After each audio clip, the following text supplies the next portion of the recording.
beneficial அப்படின்னு முதல் வார்த்தை ஒன்று. இரண்டாவது 4 வார்த்தை வரும். We have total 4 parts in this verse. Active. God's plan is beneficial. God's plan is active. God's plan is inclusive. God's plan is harmonious. இந்த வசனம் எங்க இருக்கு தெரியுமா? நீங்கள் முழித்துக் கொண்டிருப்பது எதிர்பார்க்கப்படுகிற காரியம்தான். That you don't have an answer is an expected one. இப்போ இதை சிம்பிளிஃபை பண்ணலாம். We will simplify this. Beneficial, நமக்கு பெனிஃபிட் ஆதாயம் கிடைக்குது அப்படின்னு சொல்லும்போது சிம்பிள் இங்கிலீஷ்னா காட்ஸ் பிளான்ல குட் இருக்கு. When we say beneficial in a simple English, we can say it's good for us. God's plan is active அப்படின்னு சொல்லும்போது அது நமக்கு கிரியை செய்கிறது. When we say God's plan is active, it is working for us. God's plan is inclusive அப்படின்னு சொல்லும்போது எல்லாவற்றையும் தனக்குள் உட்படுத்துகிற தன்மை உள்ளதா இருக்கிறது. When we say God's plan is inclusive, it includes everything, all good things. அப்போ எல்லா காரியங்களை தனக்குள் கொண்டு வரக்கூடியதான ஒரு திறமை இருக்கு. It has an ability or a capacity to bring all things within itself. God's plan harmonious அப்படினு சொல்லும்போது எல்லாத்தையும் சேர்த்து அணைக்கிறது, brings it together. When we say God's plan is harmonious, it brings everything together. இப்போ இந்த வசனம் தெரியுமா? Very good. All things work together for good to them that love God. அந்த வசனத்தை வாசிங்க. ரோமர் 8ஆம் அதிகாரம் 28ஆம் வசனமா? Romans chapter 8 and verse 28.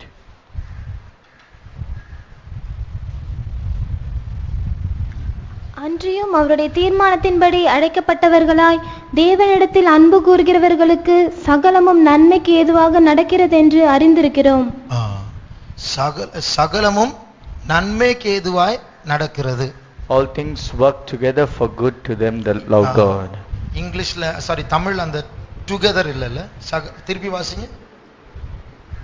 அன்றியும் அவருடைய தீர்மானத்தின்படி அழைக்கப்பட்டவர்களாய் தேவனிடத்தில் அன்பு கூறுகிறவர்களுக்கு சகலமும் நன்மைக்கு ஏதுவாக நடக்கிறது என்று அறிந்திருக்கிறோம். சகலமும் நன்மைக்கு ஏதுவாக நடக்கிறது என்று அறிந்திருக்கிறோம். இங்கிலீஷ்ல இப்படி இந்த வார்த்தைகளை இப்படி நாலா பிரிக்கலாம். We can divide this verse in English with four of these words. Good அந்த வார்த்தை எடுத்துக்கொள்வோம். Let's consider the word good. அப்ப அந்த good உலகத்தாருடைய கணிப்பின்படி குட் என்று சொல்லாத சில காரியங்கள் ஆவிக்குரிய கணிப்பின்படி குட்டா இருக்கலாம். According to the perspective of worldly people, that which is not good in their sight may be good in spiritual angle. For example, எக்ஸாம்ல ஃபெயில் ஆகிறதுல ஏதாவது குட் இருக்கா? Is there anything good in failing an examination?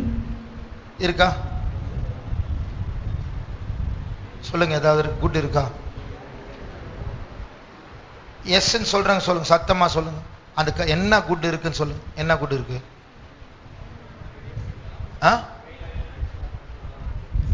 அடுத்த தடவை நல்லா படிக்கலாம். நீ அதுதானா? வேற யாராவது ஃபெயில் ஆகிறதுல என்ன good? What is good in failing an examination?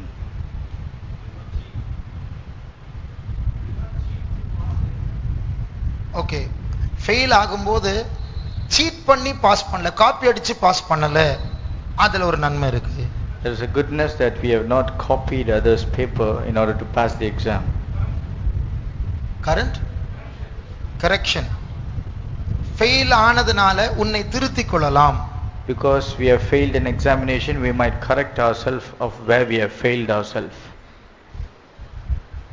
இன்னொரு குட் இருக்கு, இன்னும் சொல்லல.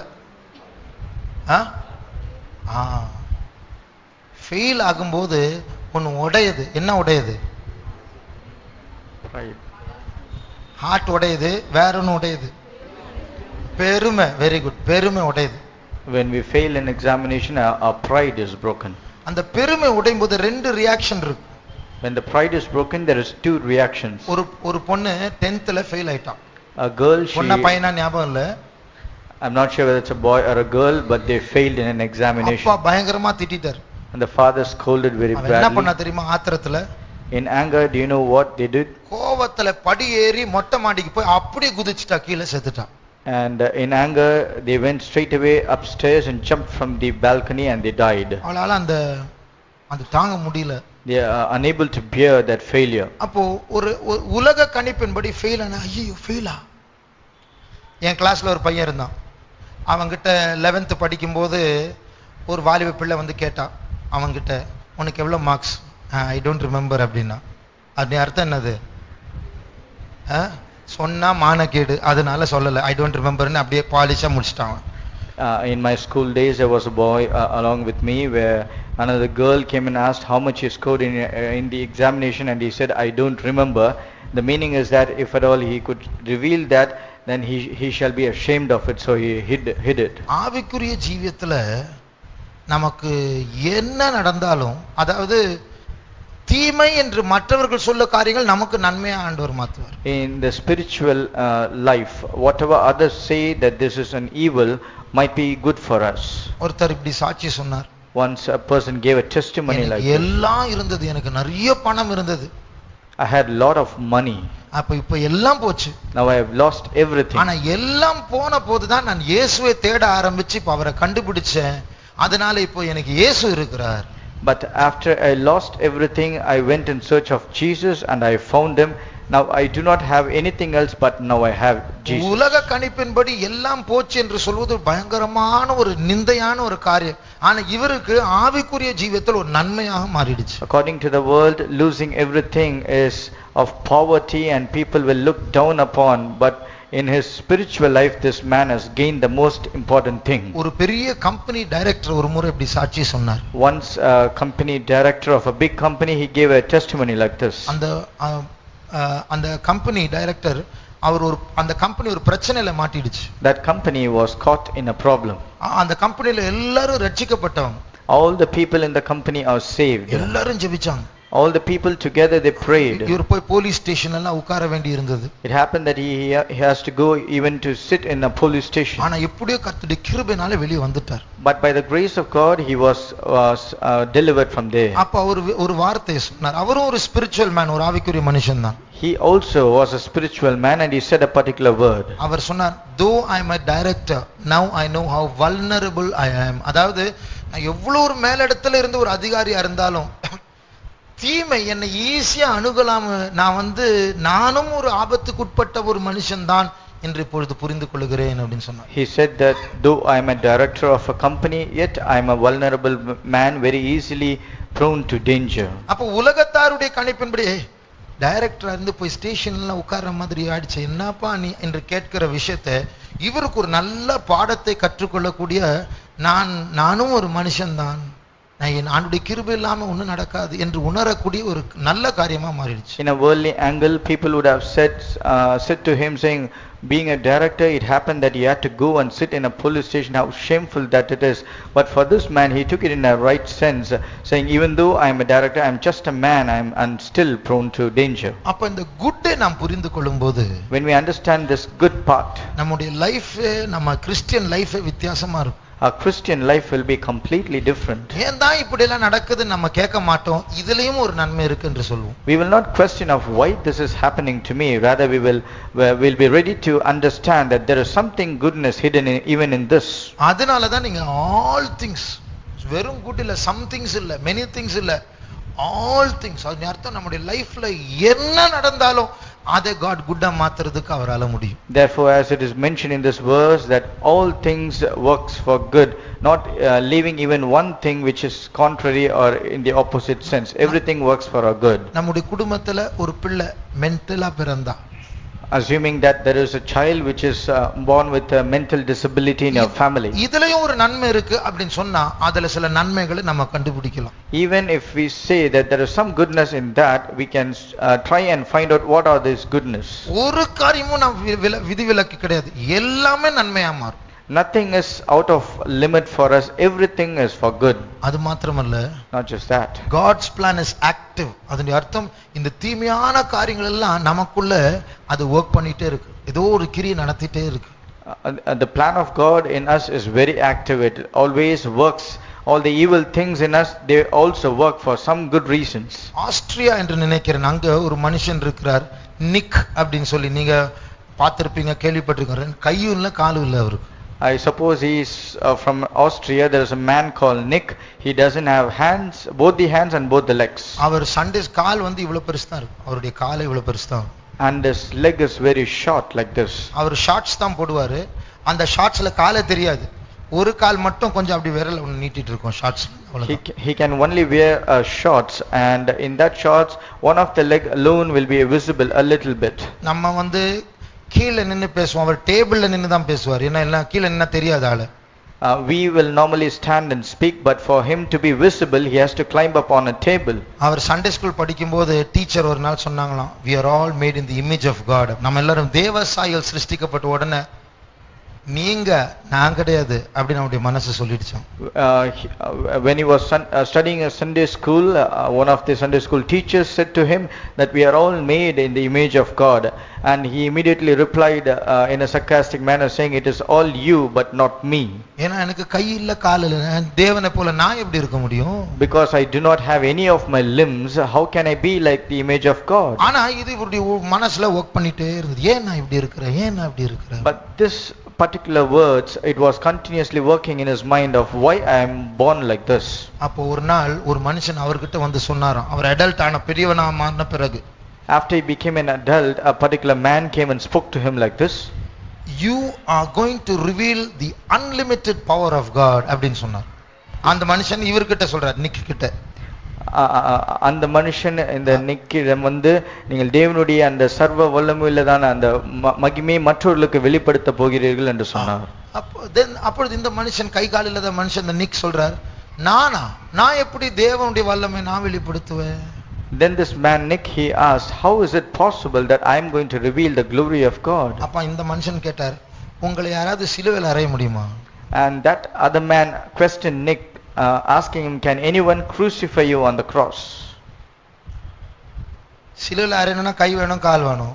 If at all you have to be crucified, there should be limbs in your body. உன்னை யாரும் சிலுவையில் அறைய முடியாது, நீ அர்த்தம் உன்னை யாரும் மட்டுப்படுத்த முடியாது, எல்லைக்குட்படுத்த முடியாது. ஆகையால் இந்த கை கால் இல்லாமலேயே நீங்க வந்து நிறைய பேருக்கு ஆசீர்வாதமா மாற போறீங்க. Said nobody can limit you because you don't have any of these limbs, and without these limbs in your body you are going to reveal or manifest the power of God to everyone. இப்போ நான் வந்து ஒரு பிரசங்கம் பண்றேன், Jesus ரொம்ப நல்லவர் அப்படின்னு, நீங்க எல்லாம் விசுவாசிங்க, நீங்களும் அல்லேலூயா சொல்வீங்க. நான் ஒரு புது கிரவுடு கிட்ட போய், இந்துக்கள், முஸ்லிம்ஸ், நாஸ்திகர்கள், அவங்க கிட்ட போய் இயேசு நல்லவர் அப்படின்னு சொன்னா, அது நீ வச்சுக்கோ, என்கிட்ட பிரசங்கம் பண்ணாது அப்படின்னு சொல்லுவாங்க. If I preach to you saying Jesus is good, being all the believers, you will all shout hallelujah in return. But if I go into a new crowd where there are non-believers or people from other religion and I say Jesus is good, they will say you can keep the Jesus with you, we do not want him. ஆனால் இந்த நிக்கு போய் அந்த அதே group கிட்ட இயேசு நல்லவர்னு சொன்னா, அவங்க என்ன எதிர்த்த மாதிரி அவரை எதிர்க்க முடியாது. But at the same time, if this Nick goes and says that Jesus is good, they will not resist Nick like they resist me. ஏன்னா கை கால் இல்லாத மனுஷன், இயேசுவை தூஷிக்க வேண்டிய மனுஷன், இப்படி என்ன போய் படைச்சிட்டாரு, இன்னாயா சாமி, இன்னாயா கடவுள் என்று சொல்ல வேண்டிய மனுஷன் ஜீசஸ் இஸ் குட்னு சொல்றாருன்னா அதுல ஏதோ ஒரு அர்த்தம் இருக்கு அப்படின்னு அவங்களை யோசிக்க வைக்கும். It will make the people to think, if a normal man, if a man like Nick who doesn't have any of the limbs says that Jesus is good, there should be some reason behind it. He should supposed to be cursing the Lord because he has nothing in his body. ஒரு நாள் Jesus is good ன்னு சொல்லி பிரசங்கமே பண்ணினார் இந்த நிக். On a particular day, this Nick, he conducted a sermon under the title that Jesus is good. அந்த கூட்டம் முடிச்சிட்டு நிறைய பேர் அவர் வந்து கட்டி பிடிச்சு அழுதாங்க. After the meeting got over, many people came to him, they embraced him and they wept. இவருடைய குறைவு ஜீசஸ் இஸ் குட் என்கிற வார்த்தை இவருடைய அறிக்கை அப்படியே உயர்த்திடுச்சு. அதனால தான் அவங்களால சும்மா இருக்க முடியல, கண்ணீர் வடிக்க ஆரம்பிச்சாங்க. His shortcoming in his life or in his body, that made the name of the Jesus to be exalted above all, and because of which many people were touched in their hearts so that they came and wept before him. அதனால God, Jesus is good, எல்லாமே நமக்கு நன்மையாய் நடக்கும் என்கிற காரியம், all things எல்லாம் work பண்ணும் நமக்குள்ள. அது வர்க் பண்றது மாத்திரமல்ல, எல்லாமே சேர்ந்து, எல்லாமே தீமையா நடக்காது. ஒரு தனிப்பட்ட காரியத்தை மட்டும் அப்படி பிடிச்சு நம்ம பார்த்தா அது தீமையா தான் இருக்கும். ஆனா முழு பிக்சரை நம்ம பார்க்கணும். இந்த சம்பவம் இந்த சம்பவம் இந்த சம்பவம் அதுவும் இதுவும் எல்லாம் சேர்த்து பார்க்கும்போது இதுல நன்மை இருக்கு என்று நாம் புரிந்து கொள்ளலாம். Not just all things work good things in our life, but they are all together working good things. If at all you take just one aspect of whatever is happening in our life, it might sound to be evil, but when you consider all together, all these things together will work good for us. அதனால நம்ம ஐசோலேட்டடாக ஒரு incident எடுத்து ஒரு காரியத்தை எடுத்து ஏன் என் லைஃப்ல இப்படி நடந்தது அப்படி நம்ம தனியா எடுத்து பார்க்க கூடாது.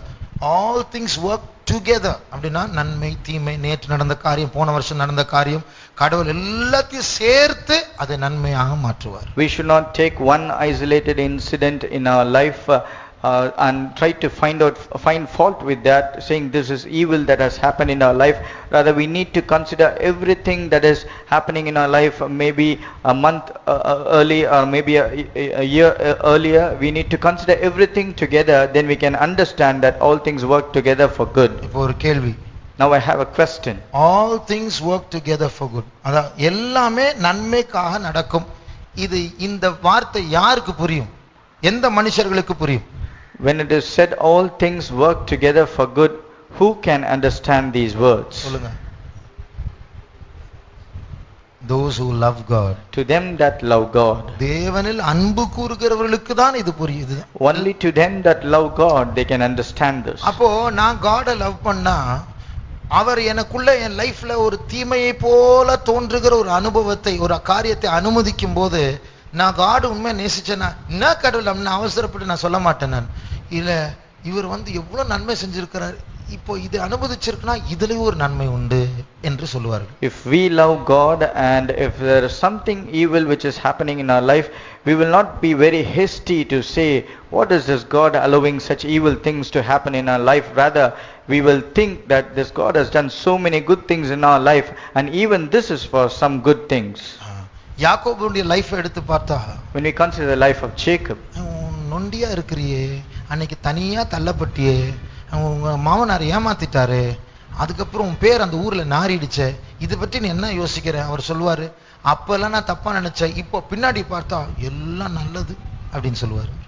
If we ask Jacob that you were isolated, you were alone and you were cheated by your father-in-law, then as well you had to face a problem in a strange land, and then he will reply, initially even I thought these are all not good for me as some bad things which happened in my life, but after coming through all this way and whatever happened to me right now, if I look back, all these things have been done for good in my life. ஒரு story இருக்கு, very powerful story. அது ஒரு நல்ல வல்லமையான ஒரு story தான், ஆனா story தான் அது. There is one powerful story which has a good meaning, but still it is a story. ஒரு நல்ல கருத்து உண்டு. It has a good moral in that. தேவன், நீங்க கேள்விப்பட்டிருப்பீங்க, அது ஒரு பழைய ஸ்டோரி தான். You might have heard it. It's an old story. கேட்காதவர்களுக்கு சொல்லுகிறேன். I'm just going to say those who have not heard about it. தேவன் ஒரு மனுஷனை மலை ஏறி அந்த மலை உச்சியில் இருக்கிற ஒரு பாறையை தள்ள சொன்னார். God asked a particular man to climb up a mountain and to roll down a big rock which was on the top of the mountain. To push it. அப்போ அவன் உன்னை கீழ்ப்பிடிச்சு மேலே ஏறி அதை தள்ளினார், அதை அசையவே இல்லை. Immediately obeying the Lord, he went up, he tried to push that particular rock, but it never moved. அப்போ கீழே வந்தார். He came back. அடுத்த நாள் ஆண்டவர் திருப்பி சொல்ல, மேலே போய் அதை தள்ளு அப்படின்னு. Again the next day the Lord asked him to go up and push the stone again. மேலே போய் முழு பலத்தோட அப்படி தள்ளினார், ஒரு இன்ச் கூட அசையல அது. Again he went up and he used all his force to push the stone down below, but nothing happened. திருப்பி வந்தார். Again he came back. இப்படி ஒவ்வொரு நாளும் ஆண்டவர் சொல்றார், மேலே போ அதை தள்ளு அப்படின்னு சொல்லிட்டு ஒரு வருஷம் ஃபுல்லா தள்ளினார், ஒரு இன்ச் கூட அசையல. Likewise each and every single day the Lord will ask him to go up to push that stone down, and he will also try, but nothing happened. The stone never moved an inch. கடைசியா அடுத்த நாள் திருப்பி ஆண்டவர் போய் தள்ளுன்னு சொல்லும்போது அந்த ஆளுக்கு கோபம் வந்தது. But after this 1 year, again the next day when the Lord asked him to go and push it down, this man got angry. ஒரு வருஷம் ஆண்டவரே கேள்வி கேட்காம நீர் சொன்னீர் என்று சொல்லி நான் மேலே ஏறி தள்ளுற, ஒரு இன்ச் கூட அசையல, இன்னைக்கு கூட தள்ள சொல்றீங்களா ஆண்டவரே, என்ன நியாயம் இது? Oh Lord, For the past 1 year you have asked me to go up to push the stone down below without asking one single question. I simply obeyed you, went and pushed it, but the stone never moved even 1 inch. But still you are asking me to do that again today. ஆண்டவர் சொன்னார், நான் அதை உன்னை தள்ள தான் சொன்ன, அதை அசைக்க சொல்லலையே அப்படின்னு சொன்னார். Then the Lord replied, I have asked you to just I asked you to push it, I didn't ask you to move it. I asked you to push it but not to move it. அப்ப இவருக்கு இன்னும் கோவம் வந்துச்சு. அப்ப அசைக்கலன்னு சொன்னா அப்ப எதுக்கு தள்ள சொல்றீங்க? Then he got much more angry. If at all you do not want to move it, then why are you asking me to push it? ஆண்டவர் சொன்னார், உன் கையை பார், உன் காலை பார் அப்படி. Then the Lord asked him to look at his hands and his legs. ஒரு வருஷம் உன்னை தள்ள சொல்லி தள்ளி தள்ளி தள்ளி நீ ஸ்ட்ராங் ஆயிட்ட, நீ பாறை மாறணும் அசையணும் நீ நினைச்ச, நான் உன்னை மாத்த தான் பார்த்தேன் அப்படின்னு சொன்னாரு. After trying to push this rock for 1 year, you have become much stronger like a stone. My purpose was to make you strong, not to move the rock. அப்போ நாம் சூழ்நிலைகளை பார்க்கிறோம், அதில் தீமையை பார்க்கிறோம். ஆண்டவர் உள்ளத்தை பார்க்கிறார், நம்மை அவர் மாற்றிக் கொண்டு இருக்கிறார். We see the circumstance and we see all the evil in a particular circumstance. The Lord sees our heart and how to change us. ஆகையால் இன்றைக்கு நாம் இயேசுவை நல்லா லவ் பண்ணணும்னு நம்ம ஒரு முடிவு எடுப்போம், எல்லாமே நன்மையா மாறும் நம்முடைய லைஃப்ல. Therefore today if we take a vow or a determination in our life that we will love our Lord with all our heart, then everything will work together for good for us. ஒரு நாள் என் லைஃப்ல கூட ஊழியத்துக்கு வந்த பிறகு ஒரு கேள்வி வந்தது. Even after coming to the ministry in my life I had a question. ஏன் இப்படி நடந்தது? Why this thing happened this way? அடுத்த நாள் வாய்ஸ் ஆஃப் பென்டிகாஸ்ட்ல மேகசின்ல ஃபுட் நோட்ல பிளாக் லெட்டர்ஸ்ல போல்ட் லெட்டர்ஸ்ல ஒரு வாசகத்தை வாசித்தேன். If you want to have a close walk with God, leave some of your questions unanswered. அதாவது நீ தேவனோடு நெருங்கி நடக்க வேண்டுமா, சில கேள்விகளுக்கு பதில் இல்லாமலேயே விட்டுவிடு. The next day when I had this question of why this thing happened this way, in the voice of Pentecost, in the footnote there was written in block letters, if you want to walk close with God, leave some questions unanswered. அப்போ ஜீசஸை love பண்ணா question answer பண்ணதான் நான் கிட்ட வரும், என்ன பேச மாட்டேன் அப்படி நம்ம சொல்ல மாட்டோம். எப்படி இருந்தாலும் நீ நடத்துகிற எல்லாம் நன்மையா தான் மாறும் நம்பி ஃபாலோ பண்ணுவோம். When we start loving Jesus, we will not put any condition saying if at all you don't answer your question, I cannot be with you, I cannot follow you, but rather we will be ready to say because you are leading me, everything will work for me for good. ரொம்ப நாளா சரியான வேலை இல்லையா? For a long time you do not have a proper job. இவ்வளவு நாள் ஆண்டவர் இப்படி பண்ணுவார் அப்படின்னு லவ் பண்றவங்க கேட்கவே மாட்டாங்க. The people who love God will not question saying how long will God delay this? எல்லாவற்றையும் அவர் நன்மைக்காக தான் அனுமதிக்கிறார். For everything he will allow for our good. நம்முடைய கண்களை மூடுவோம். Let's close our eyes. இப்பொழுது இயேசுவின் பக்கமாக நம்முடைய உள்ளங்களை திருப்புவோமாக. Now let us turn our heart towards Jesus. அவர் சும்மா நம்முடைய ஒரு ஹியூமன் இன்வென்ஷன் ஆயிருந்தா பரவாயில்லை, நிஜமாகவே அவர் நம்மத்தில் இருக்கிறார். If he is just an imaginary human invention, then it is okay, but he is real living God in our presence. ஆகையால் அவர் கைவிடவே மாட்டார், எல்லாமே நன்மையாய் மாற்றுவார். Therefore he will never forsake us and he will change everything for good. என்னுடைய வாழ்க்கையில தீமையாய் தோன்றுகிற எல்லாம், அப்பா அம்மா பிரச்சனையா இருக்கட்டும், கடன் பாரமா இருக்கட்டும், ஃபியூச்சரா இருக்கட்டும், தாமதமா இருக்கிற ஒரு கல்யாணமா இருக்கட்டும், சரியான வேலை இல்லாமல் இருக்கட்டும், எதுவா இருக்கட்டும், உடம்புல ஒரு பெரிய வியாதியா இருக்கட்டும், எல்லாமே ஆண்டவர் நன்மைக்காக அனுமதித்திருக்கிறார். Whatever it might be in my life, a big problem, a family problem, there is some kind of sickness, no job and not yet been married, whatever it might be, they might appear evil, but all thing works for good for me. இதை விசுவாசிக்கிறவர்கள் கரங்களை உயர்த்துவோமாக. Those who believe in this, please put up your hands. இப்பொழுது கை தூக்குறது மாத்திரமல்ல, பிராக்டிகலா அந்த கஷ்டத்தை சந்திக்கிற நேரத்தில் கூட என் இயேசு நல்லவர் என்று சொல்லக்கூடியதான அந்த பெலன், இப்பொழுது தூக்குற கை நமக்கு வெளியில பெலனாய் மாற வேண்டும். Not just lifting our hands right now, but when we face an actual problem, we should be bold enough, being filled in faith, saying all things work together for good for me. சத்தத்தை உயர்த்தி ஒரு 50 ஸ்தோத்திரம் பண்ணி இந்த கூட்டத்தை முடிக்க போகிறோம். We are going to offer a 50 praises with a louder voice and we are going to conclude. யார் எப்படியோ என் வாழ்க்கை எல்லாம் நன்மையாக மாற போகிறது. No matter how others are, but there is going to be good throughout my life. எனக்குள் இப்பொழுது இருக்கிற தீமையும் நன்மையாய் மாறப் போகிறது. All the evil which is in me at the present time is also going to become good. விசுவாசிக்கிறவர்கள் கரங்களை உயர்த்துங்கள். Those who believe, please put up your hands. அப்படி ஒரு 50 ஸ்தோத்திரம் பண்ணுவோமாக. And offer 50 praises. தேவனை மகிமைப்படுத்துவோமாக. Let's glorify God. பிசாசு வெட்கப்படட்டும். May the Satan be put to shame. காதல பிசாசு ஊதுகிற அந்த பொய்யான வார்த்தைகள் நிர்மூலமாகட்டும், வெட்கப்பட்டு போகட்டும். இயேசு நல்லவர் என்று நாம் உயர்த்துவோமாக. All the words of lie which Satan is speaking in our ears be destroyed and the name of Jesus be glorified. சத்தமாய் ஸ்தோத்திரிப்போம். ஸ்தோத்திரம் ஸ்தோத்திரம் ஸ்தோத்திரம் ஸ்தோத்திரம் ஸ்தோத்திரம் ஸ்தோத்திரம் ஸ்தோத்திரம் ஸ்தோத்திரம் ஸ்தோத்திரம் ஸ்தோத்திரம்